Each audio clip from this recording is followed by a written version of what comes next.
What is up, everybody? Welcome to Happy Hour at Happy Hour. Game 2 tonight, Suns, Bucks. We had a 118-105 victory for the Phoenix Suns in Game 1, and we're looking at a Game 2 tonight. We're going to get right into it. As always, Jake Micah joined by Donovan Holden here on Happy Hour at Happy Hour. Dunny, it is a 4.5-point spread for the Suns tonight. Before we get to our game predictions, let's get into what everybody loves, our player props. We were just talking about before on. We're like, you know what? Fuck it. Let's just send it out there. What are you liking tonight, player prop wise? Yeah, so I have two personal picks. I want to throw out this disclaimer first. I think I don't have anything with Ayton yet, but I think if you put any props on Ayton's points or rebounds or combined or points, rebounds, assists combined, I don't think you can go wrong with that. Ayton's been just stuffing the stat sheet. Meerkat, last time he came on with us, pointed out nicely that Ayton kind of has always had his way in matchups with Brook Lopez and just with bigger, slower centers in general. So Ayton, hammer all those. Also, my two personal picks that I put in is over on Chris Paul's points at 21.5, and then the over on Chris Middleton's points and rebounds combined at 30.5. I got them at pretty good odds earlier, and I think, Middleton's going to have to keep scoring if the Bucks want to stay in this. He grabs boards, and then Chris Paul, I mean, it's just as much as the Suns are the team of destiny, that dude is the point guard of destiny in these playoffs. I think he's going to have another big game. Game 1, he looked like he was on a mission. That man, he was terrifying. Like he started slow too, and then he just started after the free throws. The classic announcer has to chime in and be like, "Oh, Chris Paul's jump shot will probably get going now," but it did.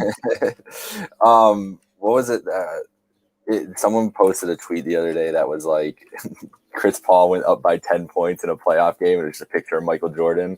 And it was kind of true because the last two performances that he's had balled out, they were already kind of in the lead by a little bit, had a decent cushion, and then he kind of balled out afterwards. But I mean, like, this is his series. Like, he smells it. I think anything Chris Paul related is a good idea in this series. Mm-hmm. Like, there's no doubt in my mind. For me, I'm going with a bounce back game for Jrue Holiday. He's got 18.5 points. It's his over-under. I love that. I mean, it's going to be iffy. Dude had 8 points in game 1, and he's had some pretty bad offensive performances. But I just think that if the way that this team kind of works is it seems like somewhere after one game when a guy goes off, another guy picks up later, and then maybe somebody else will slack off.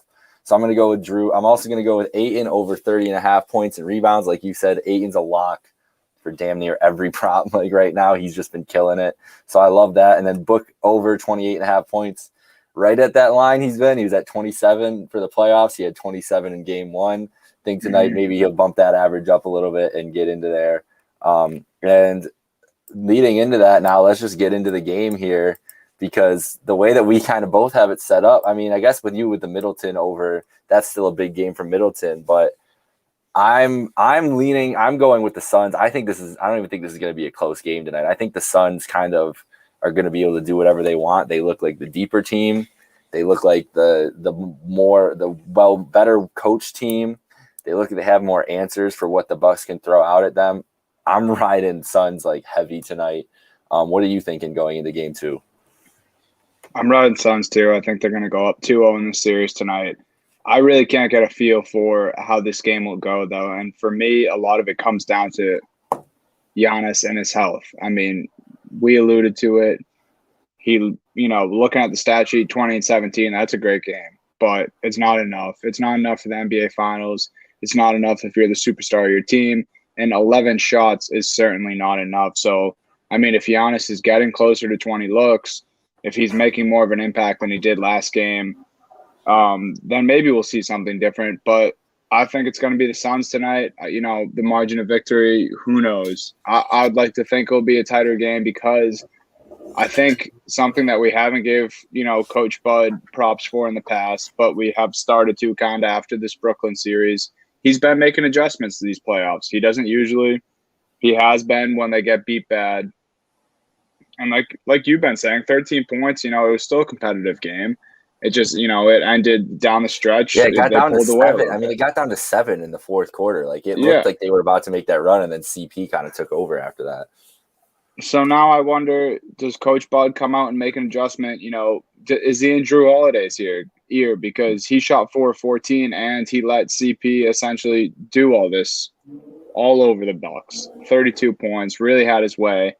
And it came easy. That's the biggest thing for me. It's like Chris Paul was doing this easily the entire game. Same with DeAndre Ayton. Booker's going to get his. He's going to be upwards of 20 all the time, like you mentioned. But as far as Ayton and CP3, I mean, they did what they did relatively easily. It looked like, they were getting anything they wanted out there. I look for Coach Bud to at least, get on his players and ask for a better defensive effort. And then, maybe we have a closer game if that happens, and then Giannis is able to shoot the ball more tonight. But I still think the Suns go up 2-0 tonight. That's the key, is that Giannis only put up 11, and we talked about this the other day. Giannis only put up 11 shots in game one. He just has to be aggressive, man. Like he needs, no matter, maybe he can't, maybe he's running on mostly adrenaline, and that knee is really still kind of jacked up.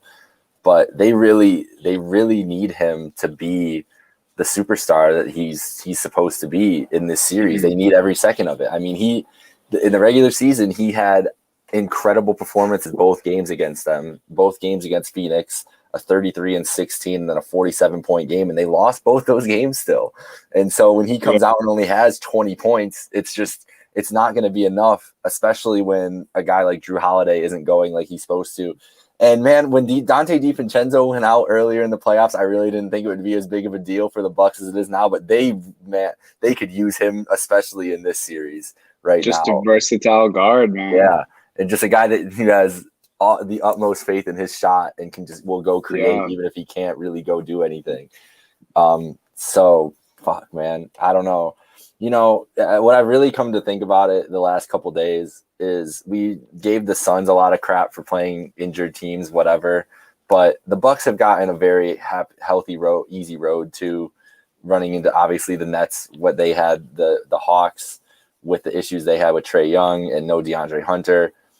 And this Suns team healthy is I just think they're deeper and better than this Bucks team. It's going to be, it was going to take a Herculean effort from Giannis in this series. I don't know if we can get that. And so game to game, like I'm just probably gonna lean Suns every game, no matter what, because I just think that they're just so much of a better team in this position right now with a hampered Giannis.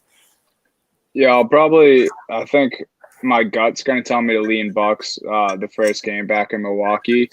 Especially, depending on how tonight goes, maybe the Bucks do steal one. I don't think it's likely, but if they do, then I'll especially be, leaning a little more towards the Bucks. But I agree with you, man. Like, it seems so far, and it's been one game, and us included, and the rest of the media, I feel like everyone kind of overhypes one game, especially in these playoffs, especially with teams that we haven't seen a lot of in the past. Just because it's easy to do it, and the type of performances we're seeing by individuals on these teams, it's like, holy shit, are the Suns even gonna lose in these finals? It's definitely possible, but there still is that realm of possibility where we see a sweep in the finals. And the Suns team, they just look really good, man. I know Suns in 4. I honestly kind of hope they don't sweep just so that kid can.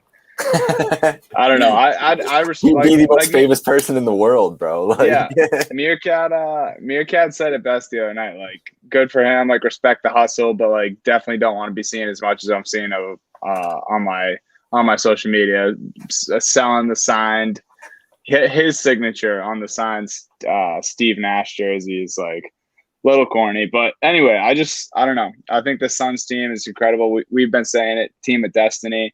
And I think DeAndre Ayton has just literally gone from here for me to just the next level, just within these playoffs too, man. I remember watching him before and kind of being wow, he's a talented big, but it didn't seem like his heart was ever in it. Now I'm hearing these stories that him and Chris Paul have got into altercations in the locker room, and to the point where Ayton wanted to fight him, and he's like, but that at the end of the day is like what made me better and has gotten me to, you know, the talent that I'm at today. Yeah. So, I mean, I think Ayton deserves, you know, all three of those, the big three on the Suns and Monty Williams, like they deserve all the credit for this season. And, you know, they're playing this well for a reason, and people think they have the ability to sweep for a reason. So it's going to be interesting. Respect. All right. Yeah. So we both on the Suns. Let's see if we're right. We got it about probably about a half hour. We should have known that ABC was going to push that shit like 20 minutes. I turned it right on at 9, and they're not even like off of warm-ups yet. I just wish they wouldn't lie. I'm lying to I'm lying to our faithful right now. I put 9 p.m. on ESPN. I should be putting like 9-ish p.m. or something like that. Yeah, but right. We're ready for tip. Yeah, a little asterisk. Something. All right. That's for Donovan Holden, Jake Micah. Stay hydrated. Enjoy game 2.